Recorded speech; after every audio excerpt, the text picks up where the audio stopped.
ঘুরতে যেতে আমাদের কার না ভালো লাগে, তবে সেই ঘোরার জায়গাটা যদি বেনারস হয় তবে সেই ভালো লাগাটা এক একজনের কাছে এক এক রকম। টানা 19 ঘন্টা দোন এক্সপ্রেসে জার্নি করার পর প্রথম যখন নমঘাটটা দেখতে পেলাম, সেই অনুভূতিটা একেবারে আলাদা ছিল।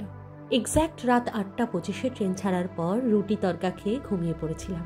পরের দিন 11:30 নাগাদ বেনারস স্টেশনে নামলাম। আমরা কলকাতা থেকেই হোস্টেল ল্যাভি বুক করে গেছিলাম, তাই সেখানে চেক ইন করে প্রথমেই লাঞ্চ সেরে নিলাম। লাঞ্চ সেরে একটু রেস্ট নিয়ে সেদিন গঙ্গা আরতি দেখব বলে দশাশ্বমেধ ঘাটে এসেছিলাম। এসে দেখি দশাশ্বমেধ ঘাট পুরো ভর্তি হয়ে গেছে, আরতি দেখার জন্য আর একটু জায়গা নেই। আসলে এখানে ঘাট থেকে আরতি দেখতে গেলে 3টের মধ্যে এসে চেয়ার বুক করতে হয়, তা না হলে ঘাট থেকে আরতি দেখার আর সুযোগ থাকে না। তাই আমরা ঠিক করলাম একেবারে সামনে থেকেই আরতি দেখব। তাই 200 টাকা দিয়ে বোট বুক করে বোট থেকে আরতি দেখলাম।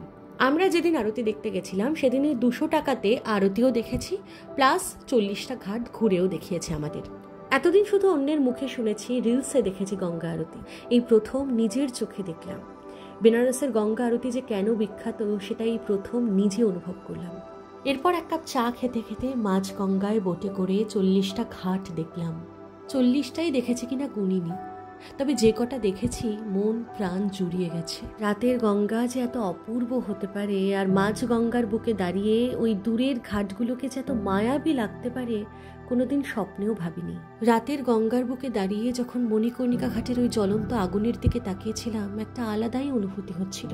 ওই 40টা ঘাট দেখার বাহানায় 40 মিনিটেই যা অনুভব করেছিলাম তা ভাষায় প্রকাশ করার মতো নয়। ক্যামেরা বন্দি সবটা করা যায় না, সে যত ভালোই ক্যামেরা হোক। নিজের চোখে যা দেখেছিলাম সেটা তোমাদের বলে বোঝাতে পারবো না, তবে তোমাদের একটা রিকোয়েস্ট করতে পারি, একবার বেনারস এসো।